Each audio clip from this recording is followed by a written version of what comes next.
¿El aire que respiramos nos enferma?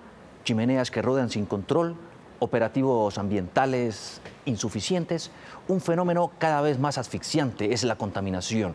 Eso y mucho más hace parte de una serie de reportajes de Mauricio Gómez, periodista que se une, por cierto, a las Noticias Caracol, al equipo nuestro. Un gusto, por supuesto, Mauricio, que nos acompañe y desde este domingo, ¿no? Sí, señor. A las 7 de la noche, en la emisión dominical, por supuesto, vienen una serie de informes buenísimos y en esta primera parte están enfocados con el tema de la contaminación. Malos, ¿no? Sí. Aires. Sí, Ese es el título de esta serie de reportajes. ¿Qué encontró usted? Encontré un tema que no le preocupa a todo el mundo. Hay sitios del país en donde sí están muy preocupados por este tema de la contaminación, como Medellín. Ahí hay una gran diferencia, por ejemplo, entre Medellín y Bogotá. Sí, pues veamos justamente algunas de las imágenes que hacen parte de esta serie de reportajes que nos presenta desde este domingo Mauricio Gómez, porque hay un dato importante y tiene que ver con esto. En el aire, esto por ejemplo que estamos viendo, estas imágenes usted las captó. Sí, esto fue, nos fuimos a un puente del sur de Bogotá. Sí.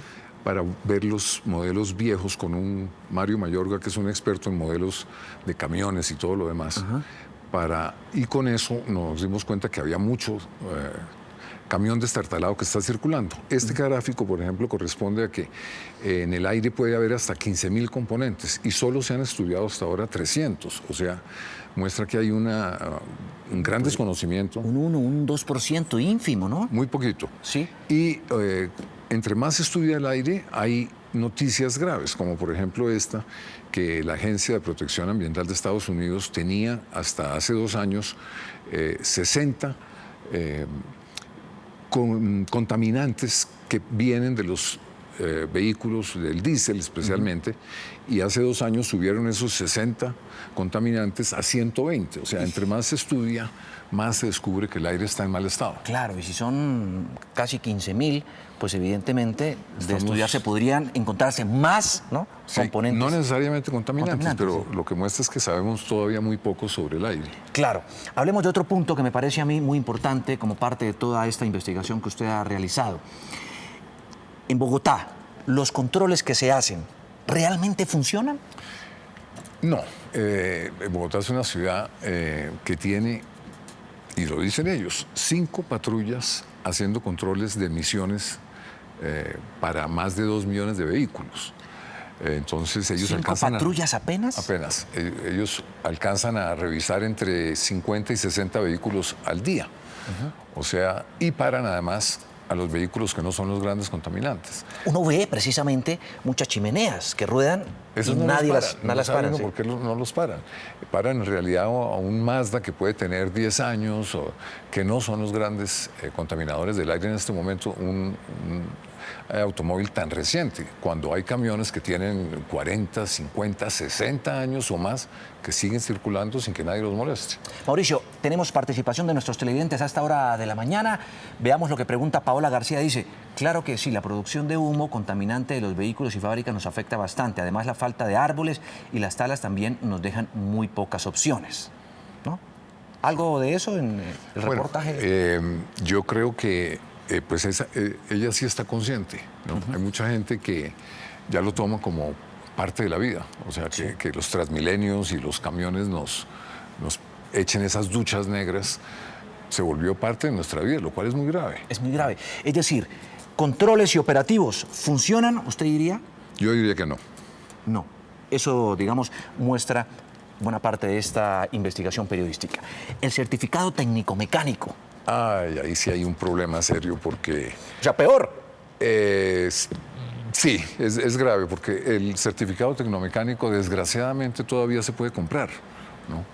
Entonces, no es en todos los sitios, pero los controles tecnomecánicos son los controles tecnomecánicos muy mansitos.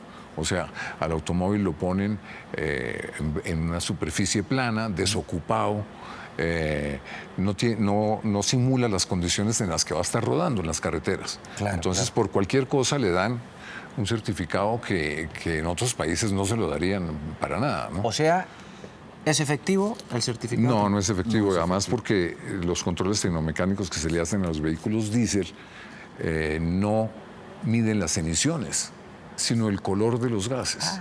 Peor. Entonces, es como dejarlos pasar sin ningún problema. Entiendo perfectamente.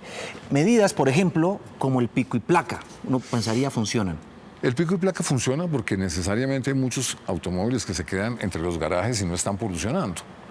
Pero cuando uno ve la cantidad de camiones que no deberían estar circulando, o busetas y buses que no deberían circulando, uno se pregunta si no hay una gran contradicción en dejar esas chimeneas funcionar todo el día y otros están guardados en los garajes. ¿Esta imagen, por ejemplo, corresponde a qué? Esta imagen corresponde a una quema que hay en el río Cauca, cerca de Cali, donde la gente hace carbón de leña, que es un proceso muy contaminante en donde queman la leña casi en ausencia de oxígeno, y eso queda humeando por horas y por horas y por horas, y eso está, pues, todo el mundo pasa por ahí, está en la carretera que va de Jumbo al aeropuerto, y llevan muchos meses y años haciendo eso y nadie les dice nada. Absolutamente nada. Usted habló con un experto que identificó qué tipo de carros, de qué modelo están circulando, por ejemplo, en Bogotá. No, en Bogotá están circulando modelos más viejos que yo, imagínese. Que usted que yo, dígalo tranquilo. No, usted no, pero sí hay modelos de los años 50, 40, camiones, sobre todo este estilo de camiones que están rociando la ciudad todo el día, tienen 30, 40, 50, 60 años. Y nadie hace nada. Nadie hace nada. Entonces, por ejemplo, ese camión lo han debido parar, pero no paran a un Mazda o a un modelo reciente que tiene 10 años de viejo, que no está no es en realidad, el gran contaminante. Contaminando tanto. Exactamente. Tenemos más trinos, más participación de nuestros televidentes. Alejo Peralta dice, desafortunadamente la calidad del aire que vivimos en Bogotá es bastante corrosiva y hasta ya a este paso vamos a vivir hasta los 60. 60. Dice él. Sí. Es probable, ¿no? Pero quisiera preguntarle sobre eso. En su investigación, ¿se puede determinar, hay estudios en el país que determinen que el aire que respiramos nos enferma? No hay estudios. No hay estudios tampoco. Hay estudios, pero todos muy cortos en el tiempo. Entonces es muy difícil establecer una política pública cuando no hay unos estudios epidemiológicos que tengan por lo menos 10 años o más.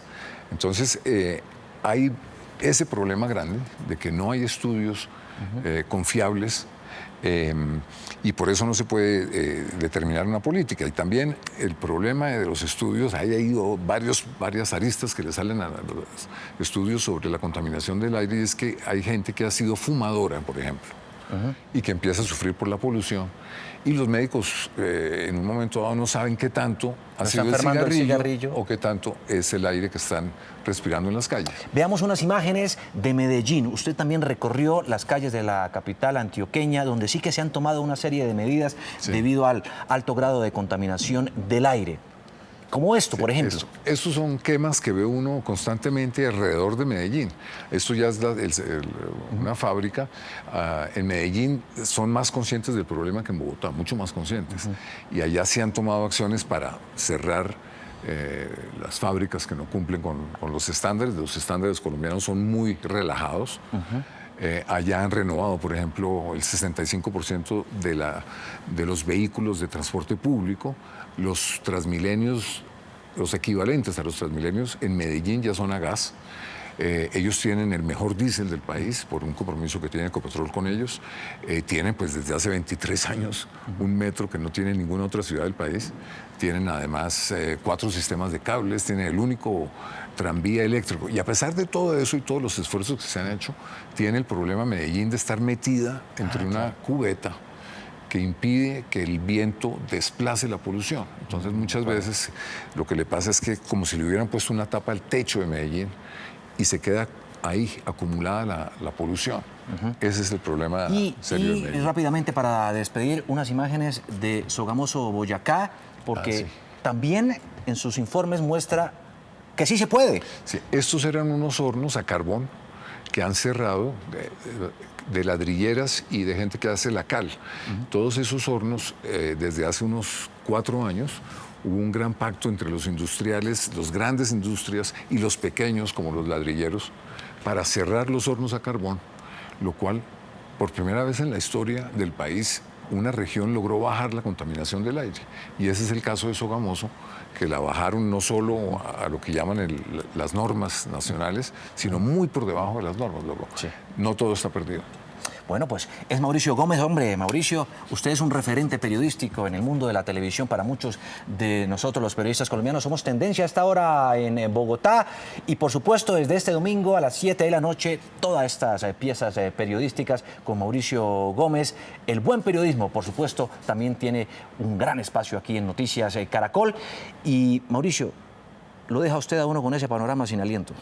No, porque hay solución, no hay que ser tan pesimista. En fin, desde este domingo a las 7 de la noche, Mauricio Gómez.